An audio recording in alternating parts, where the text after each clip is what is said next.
puji bagi Tuhan semesta alam.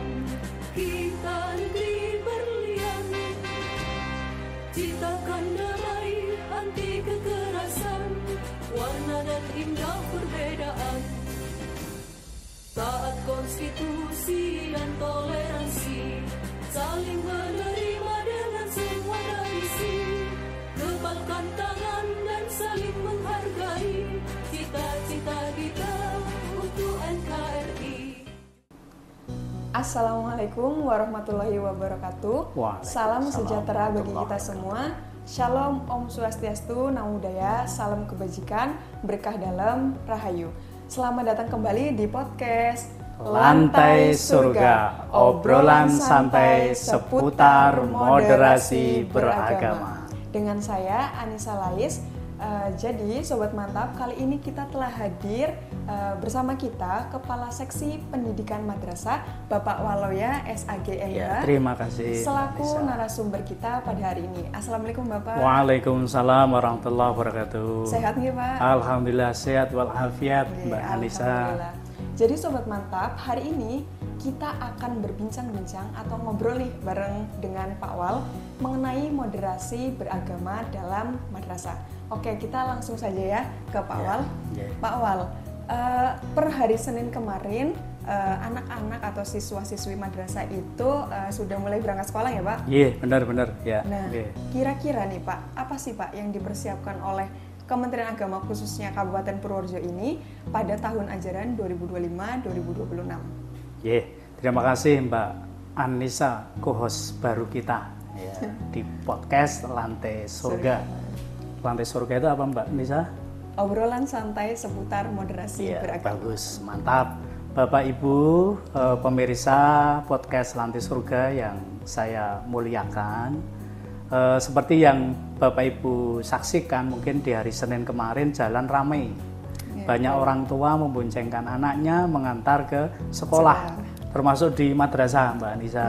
Di setiap RA, setiap MI, setiap MTS, setiap aliyah, banyak orang tua yang mengantarkan putra-putrinya untuk menuju ke madrasah masing-masing. Memang betul, sejak Senin pagi kemarin, sesuai dengan surat keputusan Kepala Kantor Wilayah Kementerian Agama Provinsi Jawa Tengah nomor 1633 tahun 2025, sudah disampaikan kalender pendidikan tahun ajaran 2025-2026 yang diawali pembelajaran mulai tanggal 14 Juli 2025 hari Senin kemarin. Yang di situ sudah diatur secara detail bagaimana mengelola pembelajaran di madrasahnya masing-masing. Dan persiapan yang kedua, kaitannya kantor Kementerian Agama dalam hal ini Seksi Pendidikan Madrasah menyambut tahun ajaran baru ini adalah kami mensosialisasikan petunjuk teknis yang dikeluarkan oleh Direktur Jenderal Pendidikan Agama Islam nomor 200 tanggal 25 Juni tahun 2025 yang ini mengatur secara detail pelaksanaan masa ta'aruf siswa madrasah tahun ajaran 2025-2026. Berarti gitu, memang sudah ada peraturannya ya Pak untuk menjalankan ini semua? Iya, sudah. Jadi ada dua tadi. Pertama dari Pak Kakanwil, yang kedua dari Kementerian Agama RI Pusat, dalam hal ini adalah Dirjen Pendidikan Islam. Nah Pak, sebelum nih Pak, anak-anak nanti akan sibuk dengan dunia sekolahnya di dalam madrasah seperti itu Pak. Mungkin nanti ada kegiatan membuat karya seni, menghafal, kemudian praktek dan lain sebagainya. Itu saya penasaran Pak, ada nggak sih Pak sebelum memulai ini semua itu ada orientasi yang dilakukan di madrasah? Oh ya, terima kasih. Madrasah itu punya ciri khas khusus ya. Makanya dalam pengistilahan pun tahun ajaran 2025-2026 ini dikenalkan istilah matsama. Matsama itu adalah masa ta'aruf siswa madrasah. Masa ta'aruf siswa madrasah. Ya, kalau dulu zaman Mbak Nisa namanya apa? Mungkin ospek atau MPLS ya Pak? Ya, itu sama. Kalau dulu saya namanya kalau nggak salah juga ospek kalau nggak salah. Kalau lah untuk tahun ajaran 2025-2026 ini dikenalkan istilah matsama tadi. Ada masa ta'aruf siswa. Karena apa? Begini Mbak Nisa, anak-anak didik kita itu sebelum dia masuk ke RA, itu kan dia di rumah sama bapak ibunya, sama tetangga. Sekarang masuk ke komunitas baru kan, RA kan, ketemu lingkungan baru, guru baru, teman baru. Yang MI sebelumnya sekolahnya kan di RA, gurunya juga di RA, teman-teman di RA, akan pindah ke MI, ketemu guru baru, teman baru, lingkungan baru juga, seterusnya sampai MTS dan MA. Makanya matsama ini penting, supaya apa? Untuk pengenalan diri siswa baru itu kepada lingkungan di madrasah. Supaya apa? Kecemasan dia, kekhawatiran dia masuk lingkungan baru itu nanti teratasi, sehingga akan menjadi nyaman, tenang untuk belajar di RA, di MI, di MTS ataupun di MA-nya masing-masing. Di sekolah yang berbasis agama. Iya betul. Jadi ya intinya supaya nyenang dan nyaman, makanya perlu matsama itu dikenalkan oleh madrasahnya masing-masing yang diampu oleh kepala madrasah, guru-guru madrasah, guru-guru RA di wilayahnya masing-masing. Nah kemudian dari matsama ini ya Pak, masa ta'aruf siswa madrasah, tujuannya itu apa Pak? Dan kenapa sih Pak siswa baru itu diharuskan untuk mengenal lingkungan madrasahnya? Ya, terima kasih. Memang matsama ini penting sekali. Karena apa? Ada beberapa tujuan yang akan dicapai oleh madrasah masing-masing. Makanya Dirjen Pendis mengatur detail, ada petunjuk teknisnya. Yang pertama adalah mengenalkan para murid baru, para siswa madrasah itu terkait lingkungan belajarnya. Itu yang pertama ya. Kemudian mengenalkan juga terhadap lingkungan sosial sekitar ya. Jadi secara mental dia sudah siap, dia tidak grogi, dia tidak kaget. Yang semula mungkin sekolahnya di desa, kemudian mungkin ke kota, atau semula di desaan nanti pindah ke kecamatan. Ini secara lingkungan juga sudah siap, sehingga nanti kalau dia sudah siap secara mental, mengikuti seperti yang tadi Mbak Anissa sampaikan, pembelajaran yang sudah terencanakan baik intra maupun ekstra atau kegiatan pendukung lainnya, dia sudah siap, tidak ada canggung untuk berada di kelas ataupun di luar kelas yang ada di madrasahnya. Itu pertama ya. Jadi mengenalkan kepada murid baru terkait lingkungan belajar yang baru. Kemudian yang kedua adalah menumbuh kembangkan kebanggaan pada murid terhadap siswa madrasah itu, memahami nilai-nilai madrasah dan nanti tumbuh rasa cinta, rasa sayang kepada madrasah. Ada pepatah, apa Mbak Nisa pepatahnya? Apa itu Pak? Tak kenal maka tak sayang. Jadi para siswa itu ya sebelum nanti menyayangi madrasahnya, ya harus kenal dulu terhadap madrasahnya, siapa kepala madrasahnya, siapa guru matematikanya, siapa guru PKN-nya, siapa guru penjaskesnya, sampai ke tukang kebun, satpam, mungkin juga mereka harus mengenal, termasuk lingkungannya, lapangannya di mana, musolanya di mana, kelasnya di mana, laboratoriumnya di mana, itu harus dikenali sejak dini kan. Itu kemudian berikutnya tujuan yang ketiga ya. Ketiga adalah ini, mengenalkan implementasi praktek kaitannya dengan kurikulum berbasis cinta, disingkat KBC.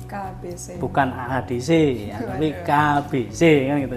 KBC itu adalah kurikulum berbasis cinta. Ini digagas oleh Pak Menteri Agama. Jadi ya mungkin nanti di bawah juga akan saya jelaskan bagaimana bentuk kurikulum berbasis cinta itu. Kemudian yang keempat, Mbak Nisa, tujuan dari matsama ini atau masa ta'aruf siswa madrasah ini adalah mengenalkan pola kebiasaan hidup sehat, hidup bersih, kemudian terbiasa mengkonsumsi makanan yang halal di lingkungan madrasah, juga dilatih untuk disiplin, bertanggung jawab, mentalnya mandiri, dan tentunya adalah anak-anaknya mudah-mudahan nanti berprestasi di madrasahnya masing-masing. Itu 4 tujuan dari matsama. Nah, jadi begitu Sobat Mantap, seperti yang tadi Pak Wal sampaikan bahwasanya sangat penting bagi siswa baru itu untuk mengenali lingkungan madrasahnya. Sebenarnya ini tuh sangat relate ya dengan saya karena dulu saya juga sempat mengalami seperti ini, Pak. Di madrasah juga? Iya, saya dulu di SD, kemudian masuk SMP-nya itu masuk ke MTS. Banyak sekali hal-hal yang baru bagi saya. Nah, dulu di ospek ya Pak namanya, di zaman saya itu dikenalkan juga bagaimana lingkungan di sekolah dan apa-apa yang nanti akan kita lakukan pada saat sekolah di madrasah seperti itu. Nah, Sobat Mantap, sebelum kita lanjut, setelah ini kita akan simak informasi menarik berikut ini.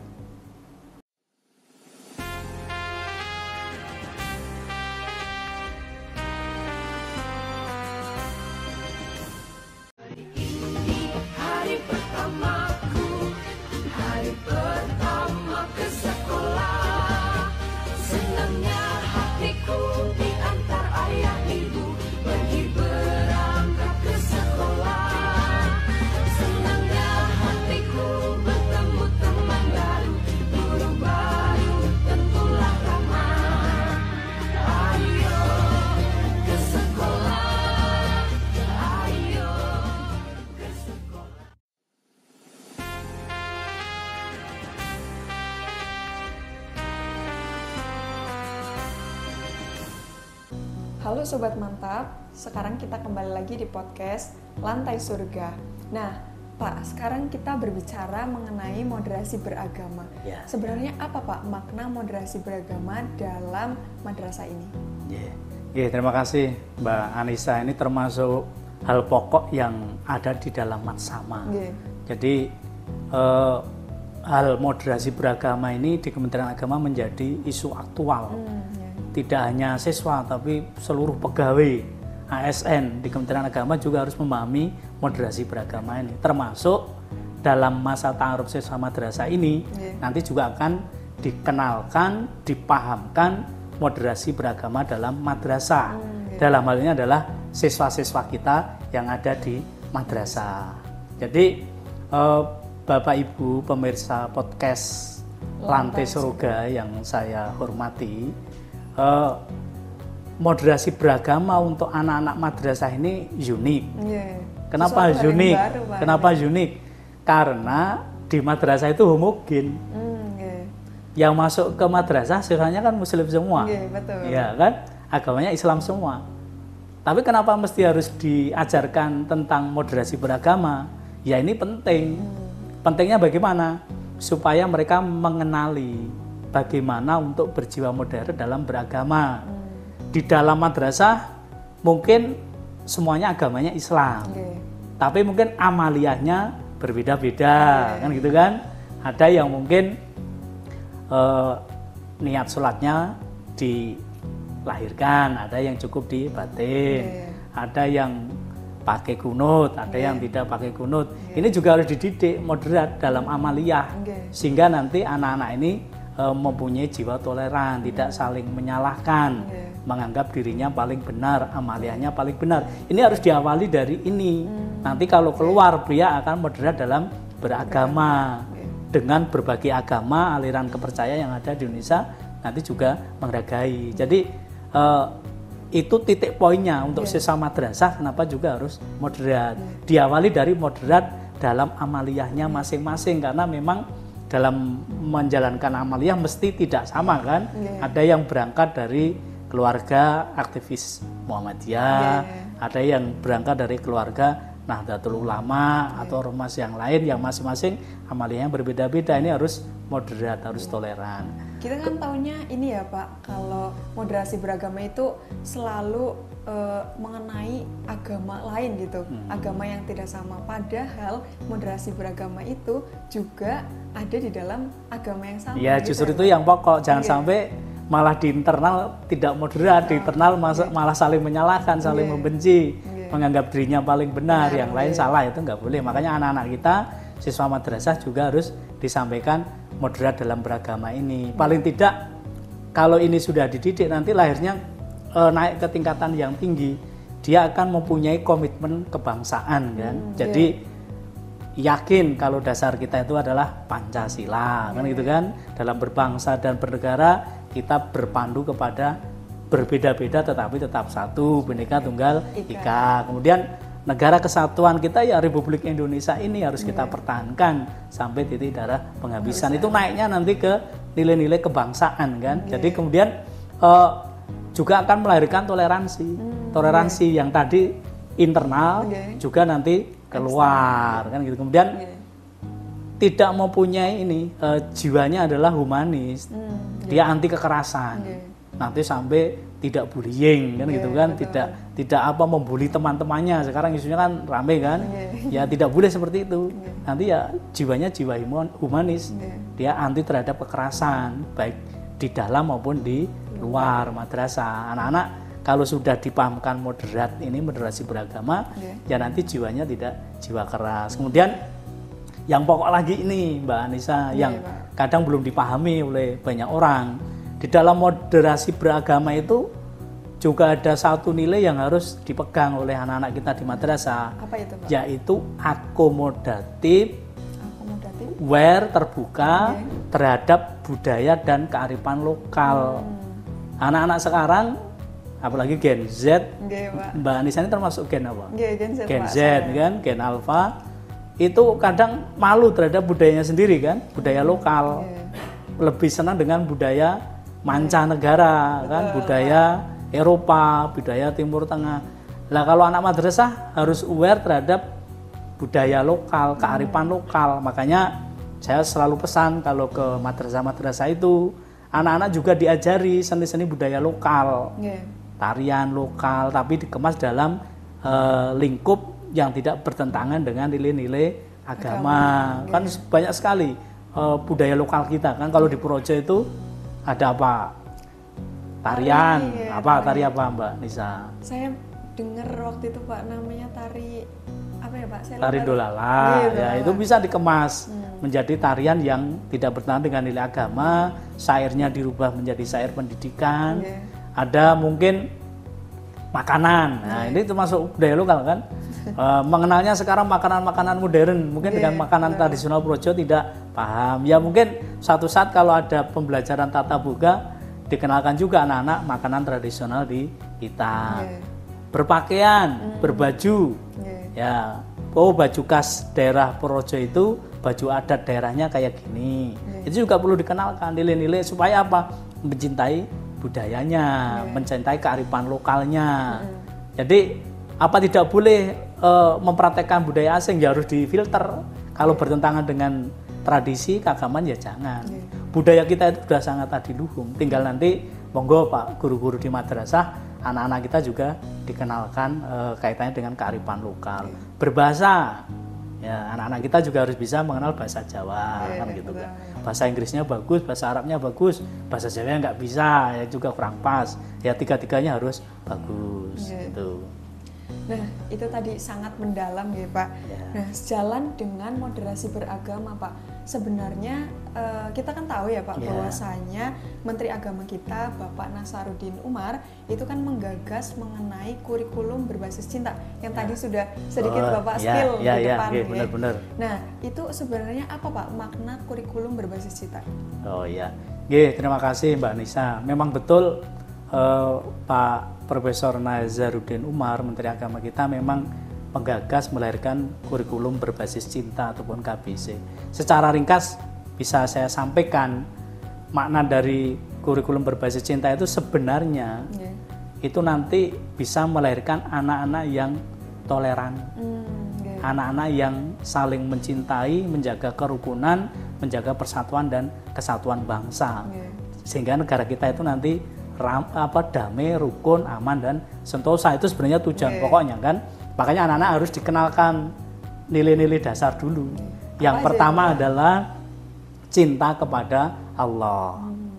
Itu yang pertama. Jadi ditanamkan nilai-nilai keimanan, ketakwaan kepada Tuhan yang Maha Esa. Kalau anak madrasah Muslim, agamanya Islam, berarti dia harus iman kepada Allah SWT dengan rangkaian rukun imannya, melaksanakan rangkaian rukun Islamnya. Itu yang pertama. Kemudian yang kedua adalah cinta kepada Rasul. Siswa madrasah agamanya Muslim, maka harus punya panutan, punya teladan, punya inspirasi. Ya inspirasi tokoh tertinggi kita itu ya Nabiullah Muhammad Sallallahu Alaihi Wasallam. Sesama madrasah ya teladan utamanya Kanjeng Nabi dengan sifat-sifat utamanya, dengan perilaku-perilaku utamanya kan gitu. Dan yang ketiga adalah cinta kepada diri sendiri. Kenapa diri sendiri harus kita apresiasi, harus kita cintai? Kalau kita tidak cinta pada diri sendiri, maka yang terjadi adalah sebaliknya, menganiaya diri sendiri.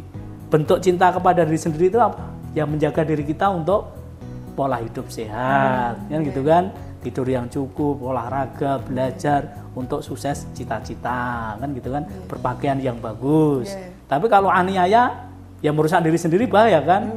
Minum-minuman keras, obat-obatan terlarang, senang tawuran dan sebagainya. Hidupnya tidak sehat, pola tidurnya kacau anak-anak ya. Itu juga tidak sehat. Makanya harus mencintai atau cinta kepada diri sendiri. Kalau yang pertama tadi hubbullah, hubbur rasul, dan yang ketiga ini adalah hubbun nafs. Dan yang keempat adalah hubbun nas atau cinta kepada sesama. Sesama siapa? Ya sesama manusia. Di lingkungan kita kan kita bertetangga, kalau di rumah, kalau di madrasah ya juga punya teman banyak, punya guru dan sebagainya. Masing-masing punya perbedaan. Kalau di luar mungkin di masyarakat beda agama, beda aliran kepercayaan. Kalau di madrasah beda amaliyah atau beda hobi dan sebagainya. Sesama dia masih disebut manusia, maka kita harus saling mencintai, saling menyayangi, saling menghargai, ya saling menghormati kan gitu. Itu yang keempat. Kemudian implementasi KBC tadi yang keempat adalah cinta kepada lingkungan atau hubbul biya. Ini selaras dengan program Pak Menteri Agama juga, yakni ekoteologi. Harus dijaga lingkungan Indonesia, Mbak Nisa. Mungkin para siswa ini suatu saat kalau diberi kesempatan bisa keliling dunia atau melihat sebagian belahan dunia aja lah, kita harus bangga dengan negara kita Indonesia. Karena apa? Negara kita itu betul-betul negara yang subur, makmur, kekayaan apa saja ada. Boleh dikatakan negara kita Indonesia itu adalah kepingan surga yang ada di muka bumi. Kalau lagunya Kus Plus gimana Mbak Nisa, lagunya Kus Plus itu? Beda zaman kayaknya. Beda zaman ya. Oh iya ya. Jeneng Gen Z soalnya ya. Jadi kan tanah kita itu tanah surga. Batu dan kayu bisa jadi tanaman kan. Kail dan jala bisa menghidupimu. Ya kan? Ini gambaran bahwa tanah kita itu memang betul tanah yang subur makmur, makanya harus dijaga lingkungannya. Bentuknya apa? Hubbul biya, cinta kepada lingkungan, merawat, menanam. Monggo nanti Pak guru-guru madrasah untuk dibiasakan anak-anak kita pola menanam di sekitarnya masing-masing. Di madrasah juga ini praktek ekoteologi. Kemudian yang keenam adalah cinta kepada bangsa dan negara. Hubbul waton wal bilad. Cinta kepada bangsa dan negara kita itu adalah sebagian dari iman. Karena apa harus kita cintai? Ya negara kita ini dimerdekakan dengan darah dan air mata oleh para pendahulu kita, oleh para pahlawan-pahlawan kita. Kita harus menjaganya supaya apa? Ya tetap merdeka. Dengan cara apa? Mencintai. Kalau anak-anak madrasah, bentuk cinta kepada negara itu ya belajar yang sungguh-sungguh, memperkaya ilmu, baik ilmu agama maupun ilmu umum, kan gitu kan. Sehingga nanti apa? Waktu dia sudah selesai belajarnya, mencapai cita-citanya, bisa mendharma baktikan ilmunya itu kepada bangsa dan negara di semua bidang. Di bidangnya masing-masing. Ilmu itu kan luas, baik ilmu agama maupun ilmu umum. Itu bentuk salah satu implementasi dari kurikulum berbasis cinta tadi Mbak Anissa. Nah Sobat Mantap, tadi itu mengenai kurikulum berbasis cinta ternyata sangat banyak ya Pak. Ada cinta kepada Allah, cinta kepada Rasul, dan cinta kepada diri sendiri. Nah itu Sobat Mantap, pentingnya untuk kita tidak boleh insecure ya Pak. Ya, betul. Ya. Nah, saya jadi ingin flashback nih Pak ke belakang tadi. Kalau kegiatan mengenai yang mat sama itu Pak, yang masa ta'aruf siswa madrasah. Nah, itu di sana materinya seperti apa Pak? Dan bagaimana moderasi beragama dikemas di sana Pak? Oh ya, terima kasih. Ini pertanyaan yang sangat menarik dan bagus sekali. Kaitannya bagaimana moderasi beragama itu dipraktekkan di masa matsama ini, kemudian bisa dipahami oleh siswa-siswa di madrasah. Jadi moderasi beragama di madrasah ini nanti harapannya anak-anak kita itu pertama itu adalah menghargai perbedaan. Jadi terdidik jiwanya itu bahwa hidup itu tidak sama. Ya dari sisi keyakinan saja di Indonesia ada 6 agama kan, 6 agama kan. Ini harus fitrah, nggak bisa disamakan, semua harus satu agama. Makanya harus menghargai perbedaan. Ras, suku. Nah ini sudah bisa, ada suku Jawa, ada suku Sunda, ada suku Batak.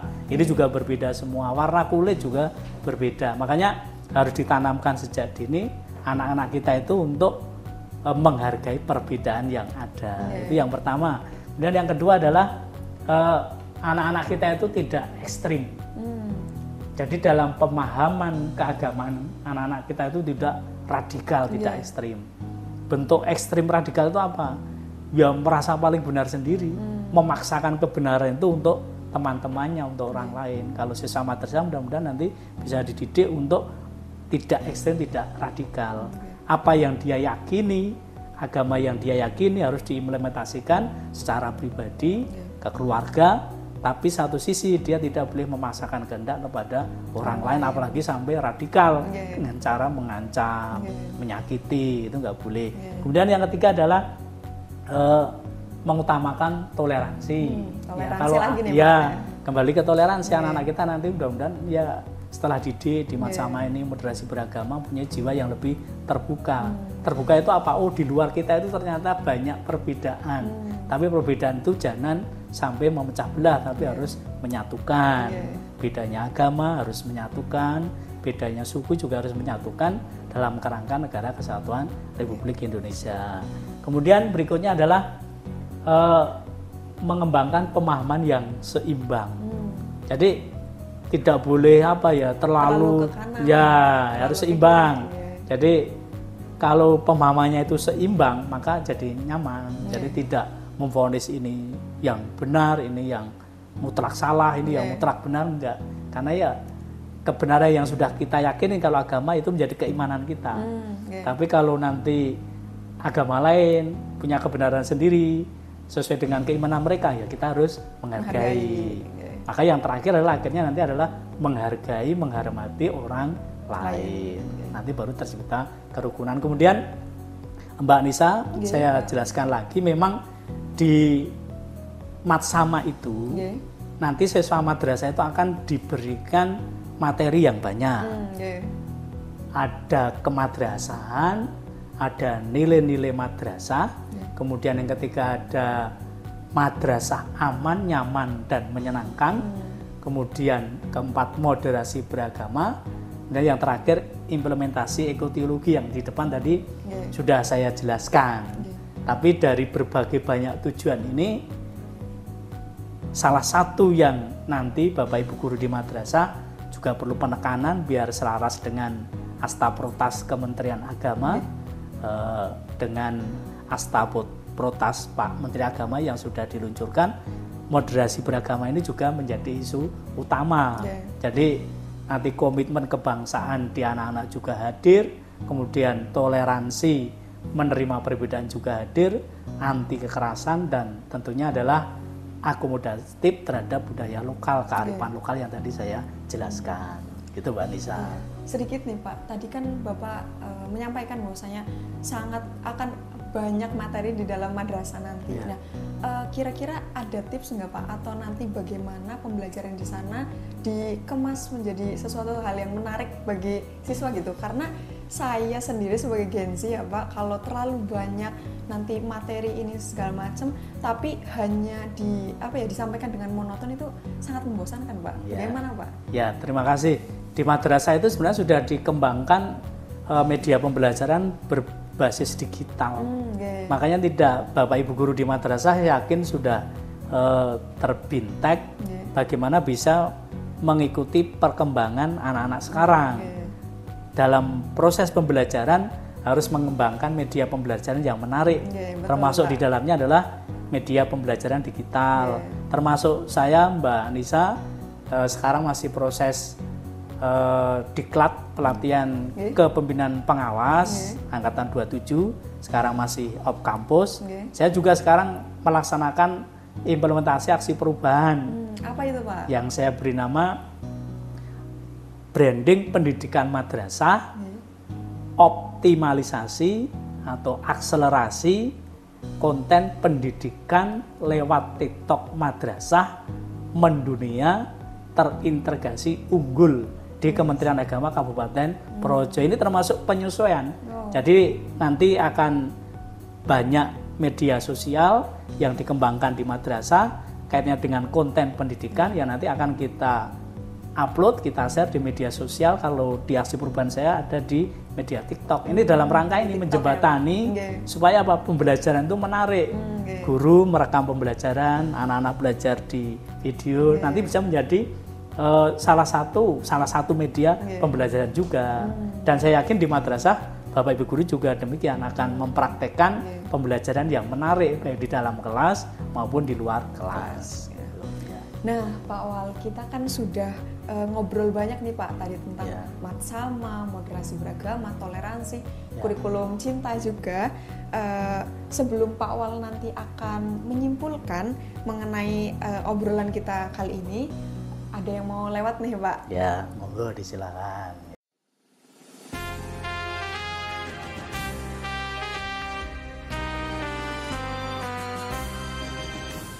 Hari ini langkahmu dimulai di madrasah yang penuh arti, seragam baru senyum berseri. Selamat datang di sini, madrasah tempat yang tepat, belajar bersama dalam semangat, temui teman raih harapan, bersama kita akan kuat. Selamat datang di madrasah, madrasah keren penuh cinta. Kelas 7 mari melangkah, jadi bintang masa depan bangsa. Salam hangat untuk kelas 8, semangat baru terus dilanjutkan, dan kelas 9 tetap bersinar, jadi teladan penuh sabar. Di setiap sudut ruang belajar ada harapan yang makin besar. Guru-guru setia membimbing langkahmu menuju bintang gemilang.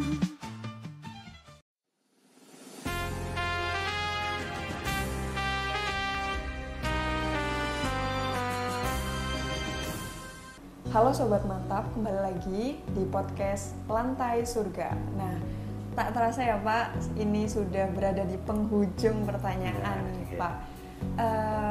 Kira-kira harapan dari Bapak nih ya Pak mengenai kegiatan Matsama di Kemenak Purworejo itu seperti apa Pak?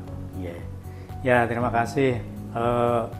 Saya berharap tentunya Kementerian Agama Kabupaten Purworejo dengan diselenggarakannya minggu ini Matsama, masa ta'aruf siswa madrasah dari jenjang RA, MI, MTS, kemudian MA, paling tidak nanti ada 4 hal yang bisa dicapai. Yang pertama adalah kaitannya dengan edukasi, pendidikan, pembelajaran ke anak-anak kita di madrasah. Mereka betul-betul mendapatkan materi-materi yang tadi saya sampaikan di Matsama tadi, ya, dari berbagai hal tadi. Jadi betul-betul anak kita mengenal materi-materi yang disampaikan dalam Matsama, dibimbing oleh para guru-guru yang ada di madrasah. Itu yang pertama. Yang kedua, sebagai sarana untuk memotivasi anak. Anak madrasah atau siswa-siswi madrasah itu kan berangkat dari kondisi keluarga yang berbeda-beda. Ada yang punya kelebihan, ada yang punya kekurangan, punya keterbatasan. Baik di RA, MI, MTS maupun MA. Peran guru ini sangat penting, harus di-mapping. Anak-anak yang diperlukan motivasi lebih. Supaya apa? Semangat belajarnya naik. Semangat mencapai cita-citanya juga naik. Di madrasah ketemu inspirator hebat. Dari siapa? Dari kakak kelasnya, dari para guru-gurunya, menemukan keluarga baru yang menarik di madrasah. Jadi harus nyaman, menyenangkan tadi, sehingga tiap pagi itu pengennya kembali ke madrasah untuk sekolah, kan gitu. Jangan sebaliknya, malah setelah sama takut kembali ke madrasah, ini nggak tercapai. Makanya guru-guru harus betul hati-hati dalam mendidik, jadi memberi motivasi kepada para siswa. Dan yang ketiga, inspirasi tadi yang sudah saya sampaikan.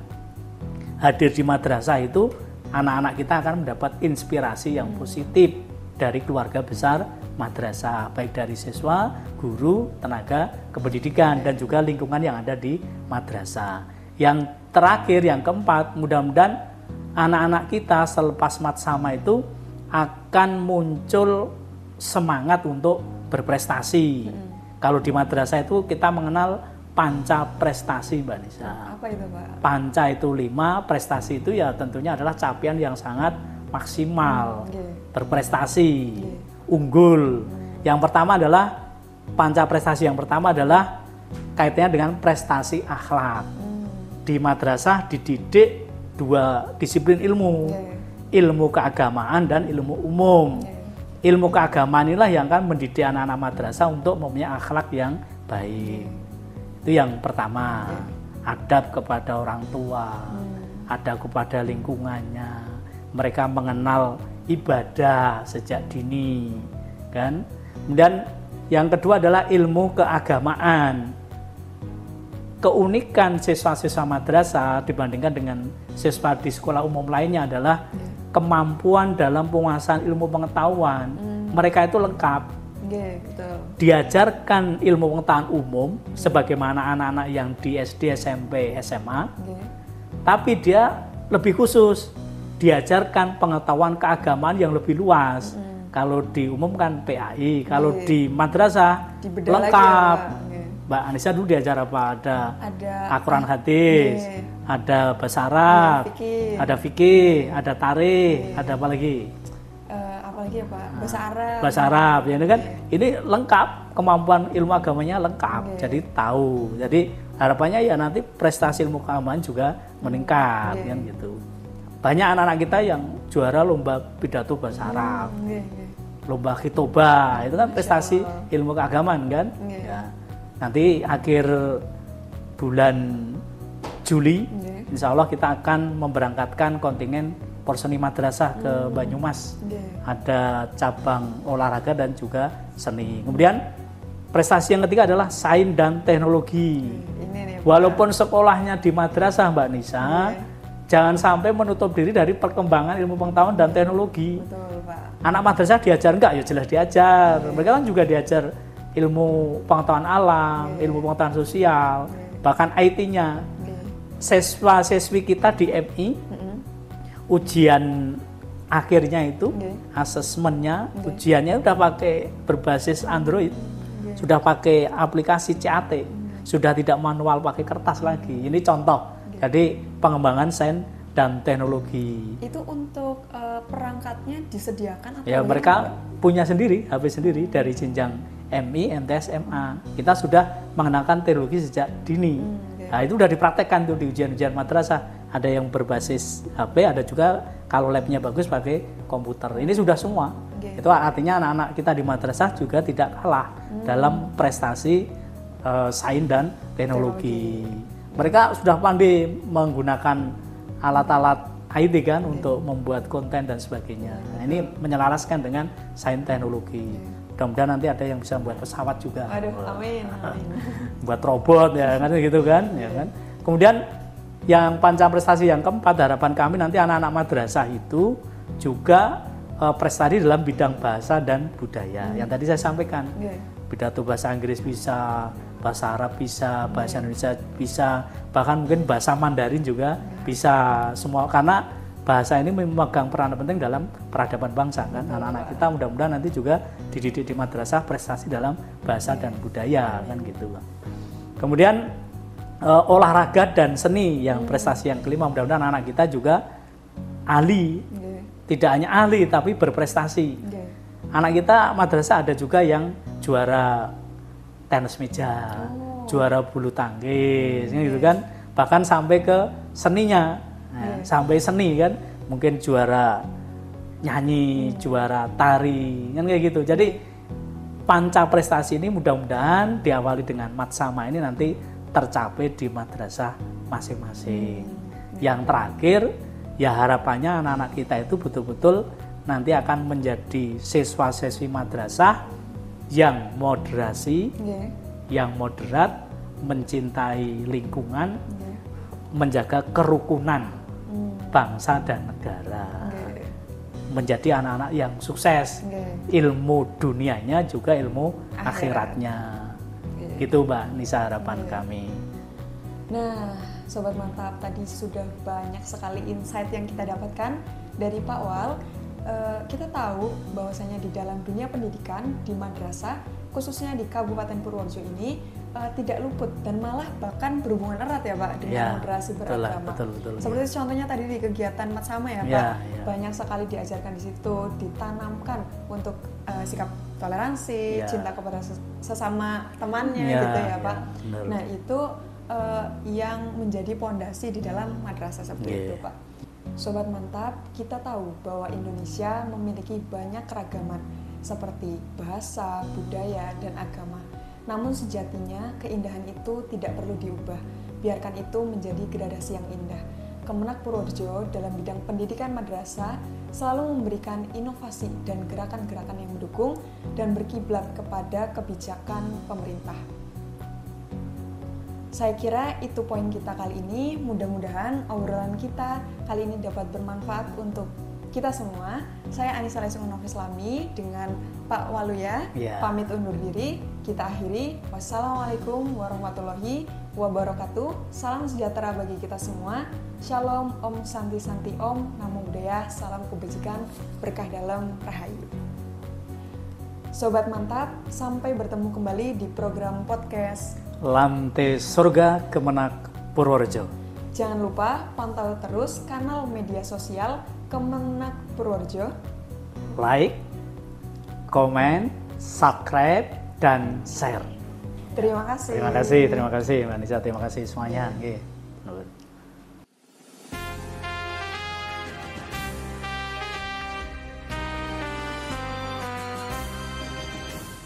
Segala puji bagi Tuhan semesta alam, kita negeri berlian, ciptakan damai anti kekerasan, warna dan indah perbedaan, taat konstitusi dan toleransi, saling menerima dengan semua tradisi, kepalkan tangan dan saling